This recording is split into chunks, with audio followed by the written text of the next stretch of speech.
Salam, peace be upon you. The Story of Change, Part 25. Claim normal form.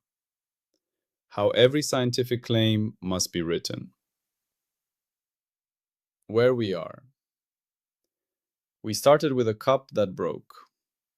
Instead of saying time passed, we built a system strangers can check. We built folders called state packages. Each folder holds a snapshot: what we looked at, how we looked, what we are allowed to claim, and how uncertain we honestly are. We built receipts called update certificates. These prove that one folder legally leads to another. They pass through 8 gates. If they fail, we refuse them and archive the failure. We built a graph. Dots are folders, lines are receipts. A universe is not a place. It is a connected record. We built order without clocks. S1 comes before S2 if you can walk from the first folder to the second along receipt lines. We built propagation limits. Change spreads only along legal paths. No distance, no speed. Only connectivity and permission. We built transformers. A law is a registered machine that turns one folder into another, with full declarations. We built composition. Transformers can be put together if types match and gates still pass. We build conservation. A quantity is conserved under a family if every valid receipt shows it stays the same, within uncertainty. We build interaction. Two things interact when you cannot split the change into separate receipts. We built equations. Equations are what remains after all illegal updates are refused. We build branching. Multiple possible next steps appear when ceilings are low and uncertainty is high. We build probability. Probability is a certified assignment rule over the branch set, based on evidence. We build coarse graining. Macro is declared information discard through registered interfaces. We build the arrow. Irreversibility appears when information is discarded. The arrow is bookkeeping asymmetry. We built objects. A thing is what remains the same across certified change. Objects are stability certificates. We build causality. Influence exists when a legal intervention changes the set of possible next steps. We built energy. Energy is not a substance. It is the accounting number that balances the books of lawful change. We build completeness. For any public change that fits our rules, we either certify it or explain exactly why we cannot. Now we have built all of this, and now we face a practical question. How do we actually write down a scientific claim so that it can be checked, audited, and debated without endless argument? This is part 25. Claim normal form. The problem with how science is usually written. Most scientific papers are written in paragraphs. Long sentences, lots of words, lots of room for interpretation. A scientist reads a paper and thinks, did they mean this or that? Did they control for this factor? Can I trust the results? Then comes the debate. Years of argument, different interpretations, different labs trying to replicate and failing because the description was not precise enough. This is not how a public science should work. In our framework, we do something different. We do not write paragraphs and hope. We write claims in a standardized form that can be checked like a contract. Every claim must include inputs, adjacency proof, rule used, gate report, output, ledger record, falsifier. A scientific claim is not a paragraph. It is an executable contract. The building permit analogy. Imagine you want to build a house. You cannot just write a paragraph, "I want to build a nice house with windows and a door." You must submit a building permit. The permit includes the exact address where you will build, inputs, the property boundaries and how they relate to neighboring properties, adjacency, the building codes you will follow, rule, inspection reports showing the foundation meets standards, gate report, the final plans for the house, output, where the permit is recorded in the city records, ledger record. What would cause the permit to be revoked? Falsifier. The permit is not a story. It is a contract. Inspectors can check it. Neighbors can challenge it. Everyone knows exactly what is being claimed. Our claim normal form is like that building permit. It leaves no room for vague interpretation. The 7 required parts. Every claim in our framework must have 7 parts, no exceptions. Part 1. Inputs. The claim must specify exactly which state packages it starts from. These are identified by their hashes, their fingerprints. The claim must also include the passports for those folders, how they were built, what tools were used, what uncertainty they carry.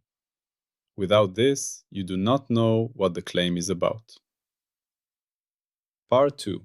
Adjacency. The claim must prove that the input folders are legally adjacent. What type of adjacency connects them? Overlap? Refinement? Scale change with declared interface? Transport with declared map? Boundary crossing? The proof itself must be hashed and referenced. Anyone can check that the adjacency is legal. Part 3. Rule.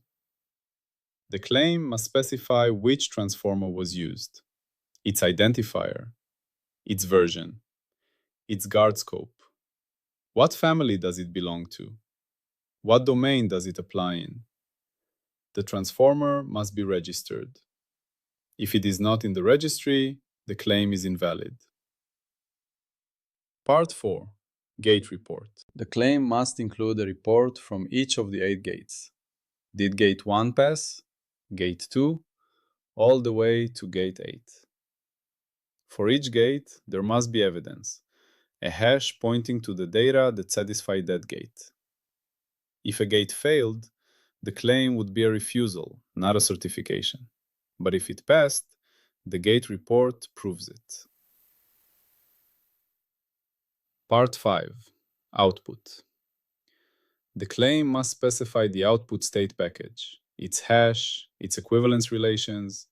Is it equivalent to any previously known folders within uncertainty? The output must be recompilable from the inputs and the transformer. Gate 3 ensures this.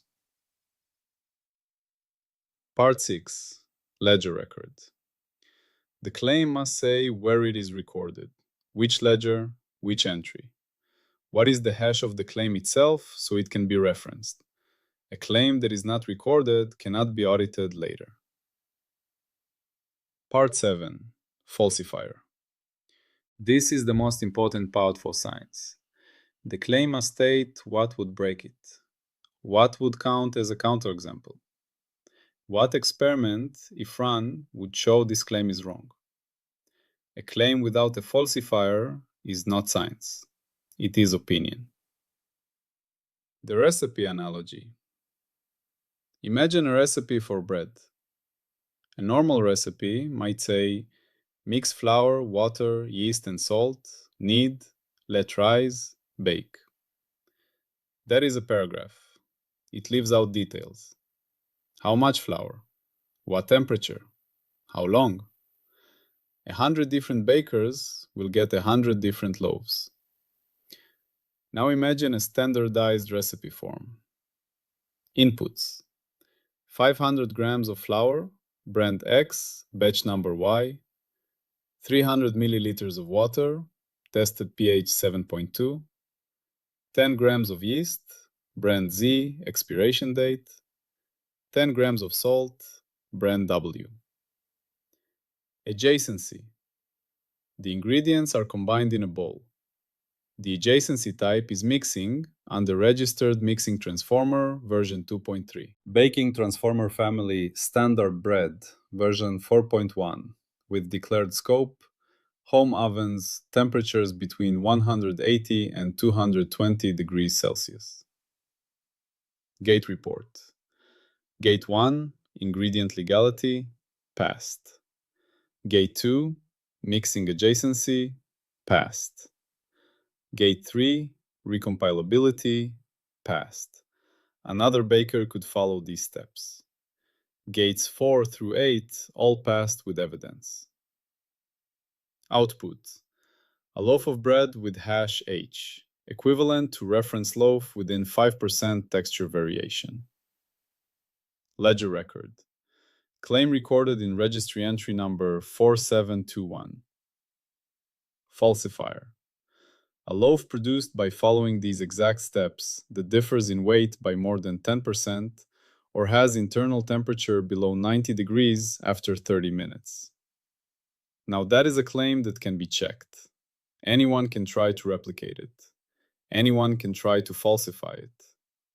The recipe is not a story. It is an executable contract. Why this matters? The history of science is full of disputes that could have been avoided if claims had been written this way. Someone claims a new medicine works, but they do not specify the exact dosage, the exact patient population, the exact measurement method. Other labs try to replicate and fail. Years are wasted. Someone claims a new physical effect, but they do not specify the exact conditions, the exact measurement uncertainty, the exact apparatus. Other scientists cannot reproduce it. The claim fades into obscurity, or, worse, becomes dogma without evidence. Our framework prevents this.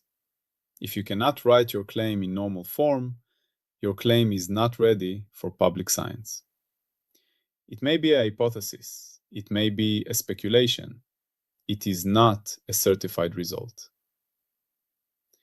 The contract analogy. A legal contract is not a paragraph. It is a document with specific sections.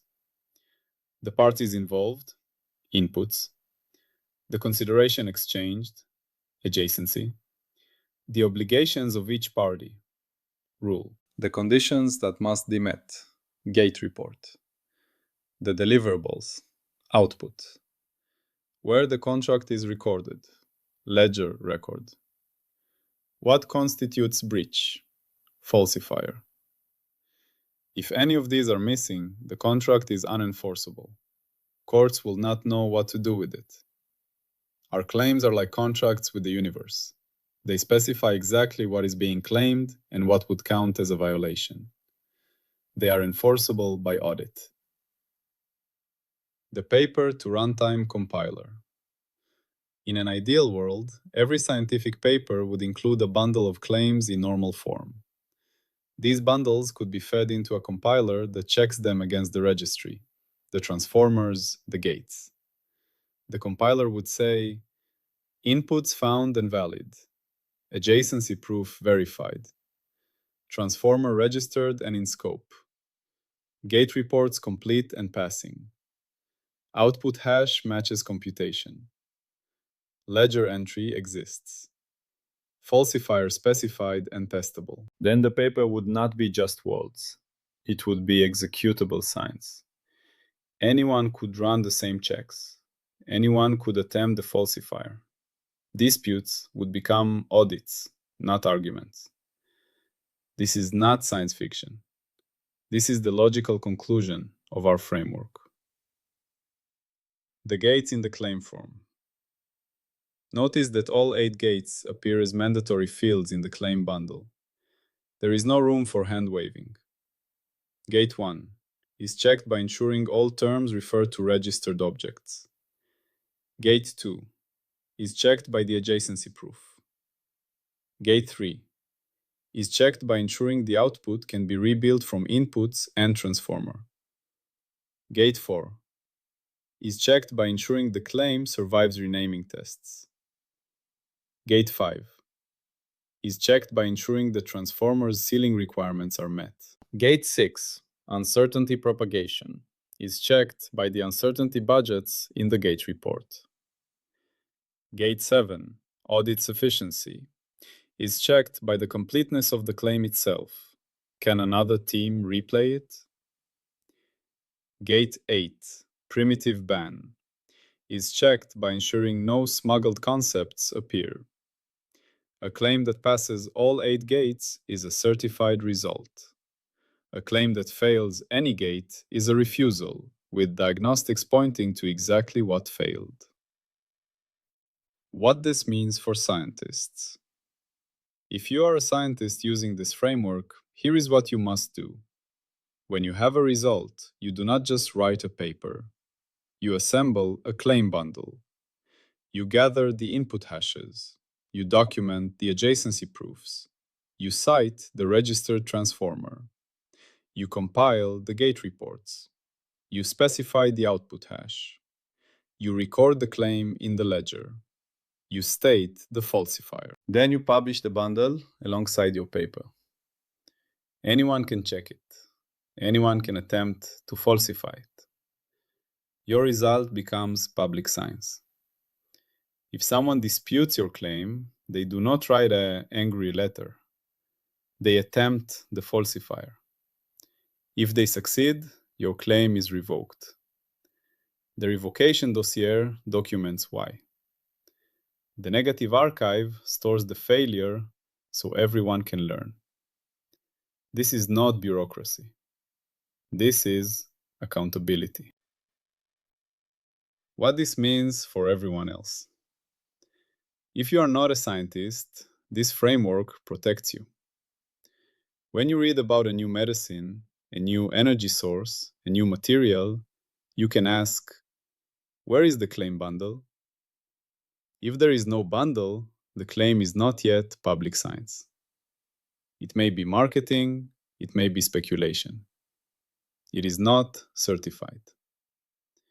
If there is a bundle, you can check that it exists in the registry. You can see the gate reports, you can see the falsifier. You know what would count as disproving the claim. You do not need to be an expert. You just need to know that the framework exists and that claims are being held to this standard. The stress test. Renaming again. We do our stress test one more time. Suppose we rename everything. Phi goes to phi plus c. Does a claim in normal form survive? It must. The inputs are identified by hashes. Hashes depend on content, not labels. They stay the same under renaming. The adjacency proofs depend on structure, not names. They stay the same. The transformer is registered by its properties, not its name. It stays the same. The gate reports depend on gate criteria, not labels. They stay the same. The output hash depends on content, not names. It stays the same. The ledger record is a hash. It stays the same. The falsifier describes a test, not a label. It stays the same. A properly written claim is invariant under renaming. If it changes, it was depending on labels, not structure.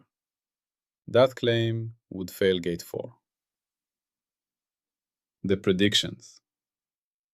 Now we make predictions. Prediction 1.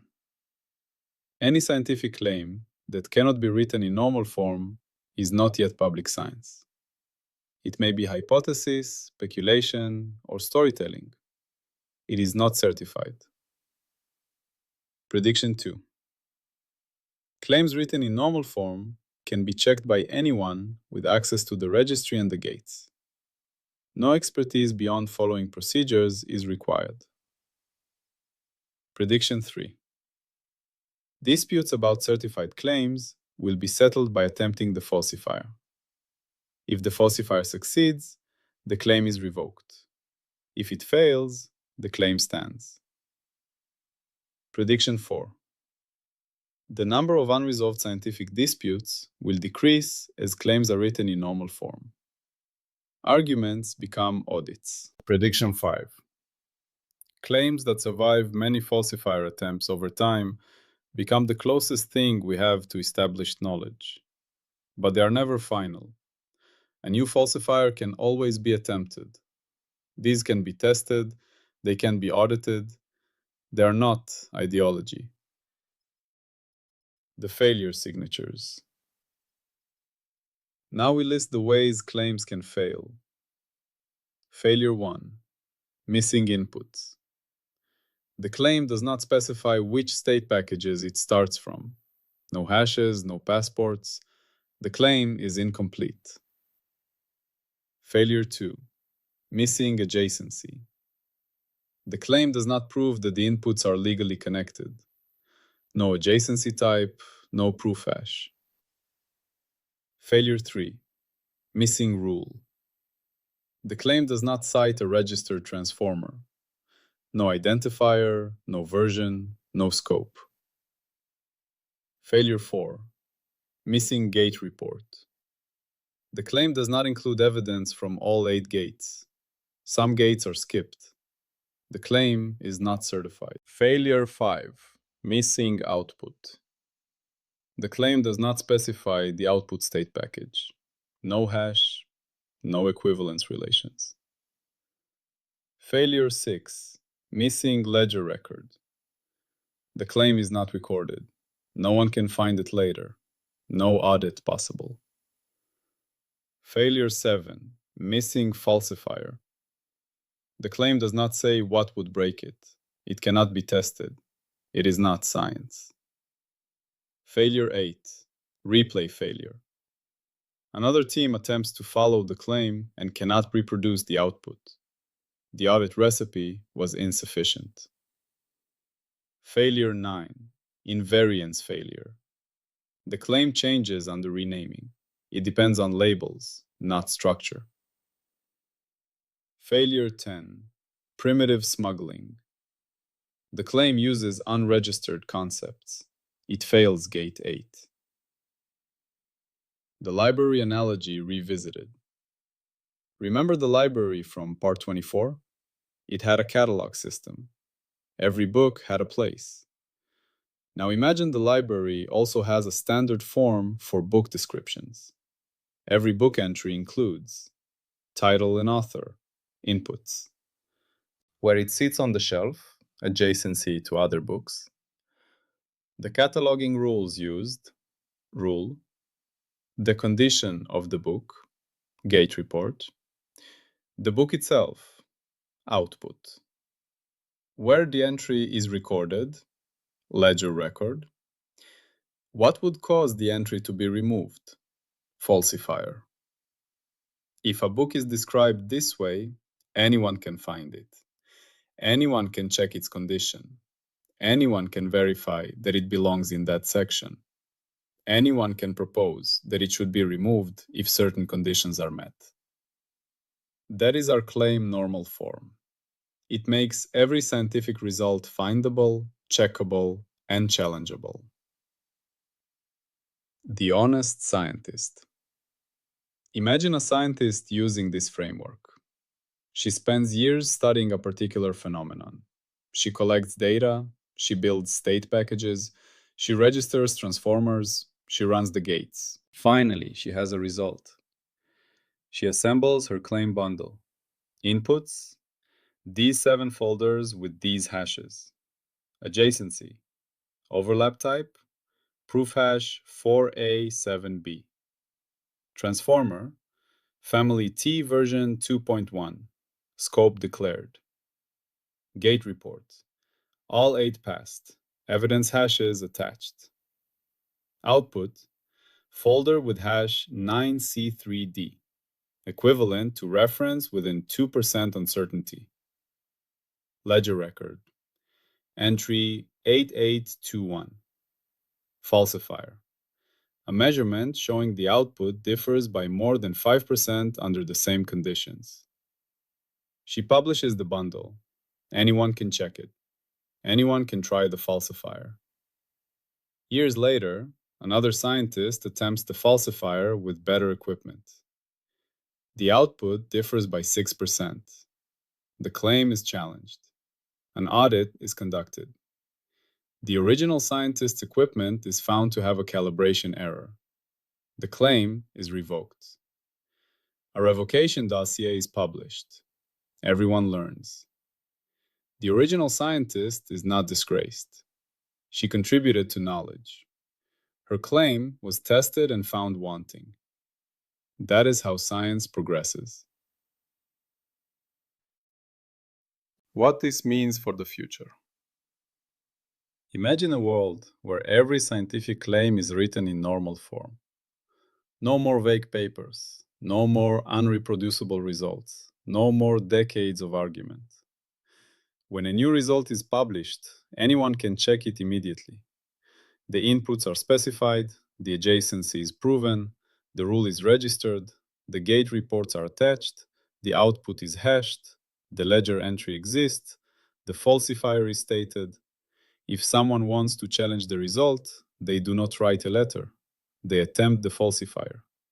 If they succeed, the claim is revoked. If they fail, the claim is strengthened. Over time, claims that survive many falsifier attempts become the bedrock of public knowledge. But they are never final. A new falsifier can always be attempted. Science becomes an ongoing audit, not a collection of dogmas. This is not a utopian dream. This is the logical conclusion of our framework. Imagine a courtroom. In the old way, trials were decided by rhetoric. The best speaker won. Justice was uncertain. In the modern way, trials are decided by evidence. Contracts are examined, witnesses are cross-examined, procedures are followed. Our framework brings this same transformation to science. In the old way, scientific disputes were decided by reputation, by persuasion, by who could shout loudest. In our way, scientific claims are decided by audit. The claim bundle is examined, the gates are checked, the falsifier is attempted, the evidence speaks. A scientific claim is not a paragraph, it is an executable contract. That is part 25. That is how every claim must be written. Now we have a standard form for claims. Every result must include inputs, adjacency, rule, gate report, output, ledger record, and falsifier. No exceptions. Next, we will ask, how do we handle claims that involve meaning, value, or subjective experience? How do we build bridges from our public framework to the private experience of observers? Those are for later parts. For now, we rest here. We have claim normal form. We have a way to write science that can be checked, audited, and challenged. And we built it all from one simple idea. A scientific claim is not a paragraph. It is an executable contract. That is part 25. That is how science must be written. That is our story so far. If you want to go deeper, if you want to see the formal work behind this idea, you can find it on Zenodo. Search for holophase. There you will find the actual scientific framework that makes this possible. The mathematics, the proofs, the gates, the registry. This story is just the beginning. The real work is there, waiting for those who want to understand. For now, we have taken another step. We have standardized the scientific claim. That is part 25. That is claim normal form. Always. Peace be upon you.